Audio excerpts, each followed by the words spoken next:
Hello student, SPC government college के YouTube channel में आपका स्वागत है। आज का जो अपना टॉपिक है अपराध का वर्गीकरण, क्लासिफिकेशन ऑफ क्राइम, ये बीए पार्ट सेकंड के सामाजिक समस्या एवं मुद्दे जो सेकंड पेपर है उससे संबंधित है।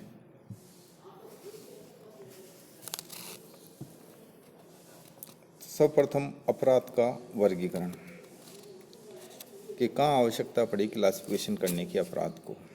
अपराध क्या है उसका समाजशास्त्रीय अवधारणा मैंने पहले के वीडियो में समझा दी थी कि मानव जो व्यवहार है वो हर पल उसका बदलता है और हर मानव की प्रवृत्ति अलग अलग प्रकार की होती है। तो मानव व्यवहार में जब भिन्नता के कारण अपराधों में भी भिन्नता या विविधता पाई जाती है, मतलब अलग अलग प्रकार का मानव व्यवहार होता है, उसी प्रकार से जो अपराध हैं वो उनमें भी काफ़ी विविधता पाई जाती है।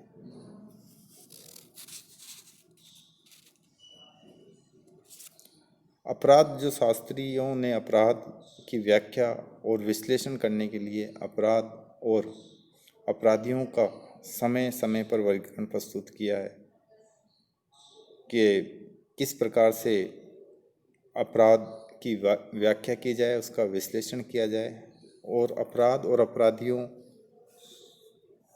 के समय के अनुसार चेंज भी देखने को मिलता है। जैसे पहले का जो समय था उस समय जो अपराध होते थे वो अपराध लूटपाट उससे संबंधित अधिक होते थे, ये जघन्य अपराध होते थे, हत्या कर देना इस प्रकार के। अभी जो वर्तमान का समय है आपने देखा हो साइबर क्राइम बहुत ज़्यादा होते हैं। तो समय के अनुसार अपराध की प्रकृति भी बदलती है और अपराधी भी हाईटेक, इस समय के जो अपराधी है वो हाईटेक टेक्नोलॉजी का यूज करते हुए लोगों के साथ फ्रॉड करते हैं, धोखा करते हैं।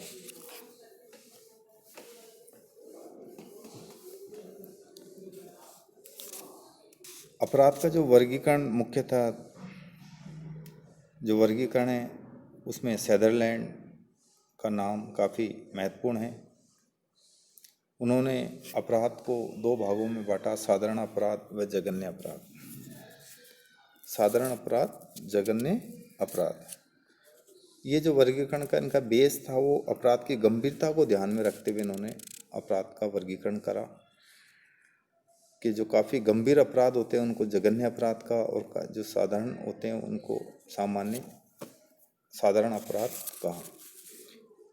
ये दोनों जो अपराध के प्रकार हैं इनकी बुक प्रिंसिपल ऑफ क्रिमिनोलॉजी में ये अपराध का वर्गीकरण है। साधारण अपराध को सेदरलैंड किस प्रकार से डिफाइन करते हैं, किन किन अपराधों को साधारण अपराध में उन्होंने माना, वो इस प्रकार है।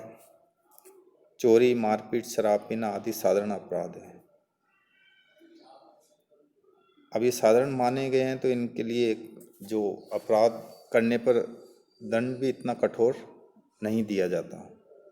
अपराधी को या तो चेतावनी देकर या कम दंड देकर या परिवीक्षा पर छोड़ दिया जाता है कि भविष्य में इस प्रकार की गलती वो वापस नहीं करेगा।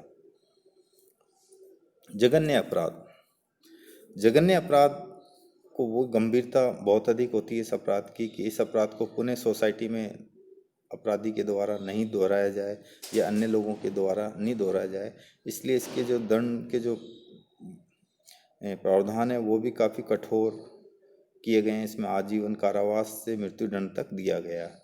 जघन्य अपराध में वो हत्या, बलात्कार, डकैती, अपहरण, राजद्रोह आदि अपराधों को गंभीर अपराध की श्रेणी में मानते हैं, उनको जघन्य अपराध कहते हैं।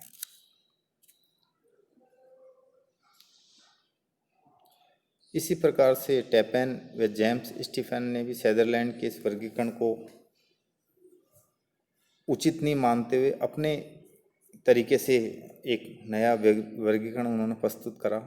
उनके अनुसार एक ही अपराध एक देश में साधारण हो सकता है जबकि दूसरे देश में जघन्य हो सकता है। इसकी कमियां बताइए क्लासिफिकेशन कि मतलब अपन किसी एक देश में किसी अपराध को अपन जघन्य मान सकते हैं लेकिन दूसरे देश में वो साधारण हो सकता है। साधारण अपराध के परिणाम कभी कभी गंभीर हो सकते हैं, जिनको हम साधारण अपराध कहते हैं, जैसे चोरी हुई, मारपीट, शराब पीना, वो कभी मतलब कि गंभीर अपराध में भी बदल सकते हैं। साधारण अपराधों के परिणाम कभी कभी गंभीर हो सकते हैं, ऐसे उन्होंने बताया। यह वर्गीकरण ऐसा भ्रम उत्पन्न करता है कि जघन्य अपराध करने वाले व्यक्ति भयंकर और क्रूर हैं तथा उसका सुधार संभव नहीं है। ऐसा ये टेपेन व जेम्स स्टीफन सदरलैंड के इस क्लासिफिकेशन में कमियां निकालते हैं और अपने सुझाव प्रस्तुत करते हैं। इसके पश्चात आता है किलनार्ड और क्यूने का वर्गीकरण।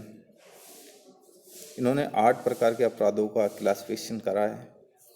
हिंसात्मक व्यक्तिगत अपराध, संपत्ति संबंधी आकस्मिक अपराध, राजनीतिक अपराध, सार्वजनिक व्यवस्था संबंधी अपराध, परंपरागत अपराध, संगठित अपराध, पेशेवर अपराध, व्यावसायिक अपराध। सर्वप्रथम आता है हिंसात्मक व्यक्तिगत अपराध। जैसा कि शब्द से ही मालूम चल रहा है, आक्रमण करना, बलात्कार और हत्या आदि अपराध इस श्रेणी में आते हैं। संपत्ति संबंधी आकस्मिक अपराध, ऐसे अपराधों में धन लाभ मूल उद्देश्य होता है। दस्तावेजों पर जाली हस्ताक्षर करना, चेक पर झूठे हस्ताक्षर कर उसे बुनाना, कलात्मक वस्तुओं को पार करना एवं दुकानों पर चोरी करना आदि श्रेणी के अपराधों में आते हैं, जिससे संपत्ति से संबंधित जो अपराध होते हैं उनको संपत्ति संबंधी आकस्मिक अपराध कहते हैं। व्यावसायिक अपराध, राजनीतिक अपराध, इनका जो उद्देश्य राजनीतिक लाभ प्राप्त करना होता है, जैसे जासूसी, तोड़फोड़, राजद्रोह आदि, ये राजनीतिक अपराध की श्रेणी में आते हैं। उसके पश्चात आता है सार्वजनिक व्यवस्था संबंधी अपराध। सार्वजनिक व्यवस्था संबंधी जो अपराध होते हैं उसमें आवारागर्दी हुई, वेश्यावृत्ति हुई, सड़क के नियमों का पालन न करना, शराब पीकर पखेड़ा खड़ा करना मतलब अशांति उत्पन्न करना, समलैंगिकता आदि ऐसे अपराध हैं जो सार्वजनिक रूप से अव्यवस्था पैदा करते हैं समाज में। परंपरागत अपराध, इस परंपरागत अपराध के अंतर्गत डकैती है, लूटमार है, अपहरण है, गिरोह बना के कुछ संगठन बनाकर अपराध करना, ये परंपरागत अपराध की श्रेणी में आते हैं। ये जो अपराध किए जाते हैं जीविकोपार्जन के अन्य साधनों के साथ ही इन आपराधिक कार्यों को भी किया जाता है जिनके द्वारा ये काम करते हैं। संगठित अपराध, इनमें कई व्यक्तियों द्वारा मिलकर एक संगठन बनाया जाता है और योजनाबद्ध रूप से अपराध किया जाता है, तो इस प्रकार के अपराधों को हम संगठित अपराध कहते हैं। जैसे सोना, अफीम, गांजा, चरस आदि का व्यापार अंतर्राष्ट्रीय अपराधी गिरोह द्वारा किया जाता है या तस्करी की जाती है, उसको हम संगठित अपराध की श्रेणी में कह सकते हैं। पेशेवर अपराध, पेशेवर अपराध के अंतर्गत इस श्रेणी में वे अपराध आते हैं जैसे जेब काटना, चोरी करना, उठाईगिरी करना, नकली नोट छापना आदि इसी श्रेणी के अंतर्गत आने वाले अपराध हैं। व्यावसायिक अपराध, इस प्रकार के जो अपराधों में जो वर्गीकरण करा है उसमें व्यावसायिक अपराध में जैसे मिलावट करना, कालाबाजारी करना, गमन, झूठे विज्ञापन देना आदि इस प्रकार के अपराधों की श्रेणी में आते हैं। तो आपने देखा कि सदरलैंड मुख्यतः साधारण व जघन्य अपराध 2 श्रेणियों में अपराध का वर्गीकरण करते हैं और किलनार्ड व क्यूने का वर्गीकरण है वो 8 प्रकार से इन्होंने वर्गीकृत किया है अपराध को। और सांख्यिकी के आधार पर भी काफ़ी लोगों ने अपराध का क्लासिफिकेशन करा है। वो व्यक्ति के विरुद्ध अपराध, संपत्ति के विरुद्ध अपराध, राज्य के विरुद्ध अपराध, व्यवस्था के विरुद्ध अपराध, न्याय के विरुद्ध अपराध, ये भी अपराधों का एक क्लासिफिकेशन है। लेकिन मुख्यतः समाजशास्त्र में सदरलैंड का इम्पोर्टेंस है, वह किलनार्ड व क्यूने का वर्गीकरण ही ज़्यादा महत्व रखता है। भारत में 3 प्रकार के अपराध माने गए हैं मुख्यतः।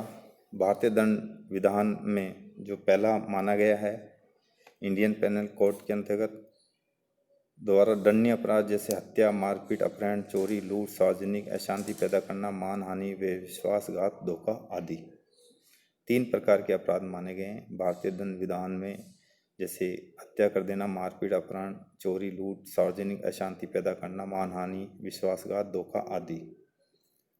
दूसरा जो इन्होंने माना है अपराध को, वो दंड प्रक्रिया संहिता के अंतर्गत कोड ऑफ क्रिमिनल प्रोसीजर के अंतर्गत, इसमें जैसे दुर्व्यवहार करना व शांति भंग करने के अंतर्गत यह अपराध माना गया है।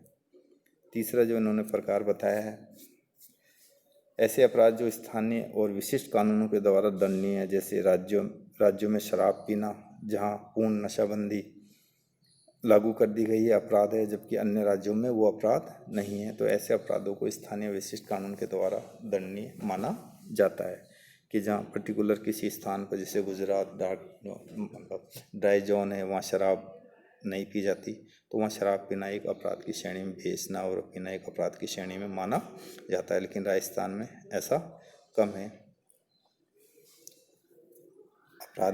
राजस्थान में इसको एक अपराध की श्रेणी में नहीं माना जाता है। तो अपन कह सकते हैं कि भारत में 3 प्रकार के अपराध माने गए हैं भारतीय दंड विधान के अनुसार, दूसरा दंड प्रक्रिया संहिता के अंतर्गत, और तीसरा है स्थानीय विशिष्ट कानून के द्वारा। तो ये 3 प्रकार के से अपन विभाजित कर सकते हैं भारतीय अपराध के क्लासिफिकेशन को। धन्यवाद।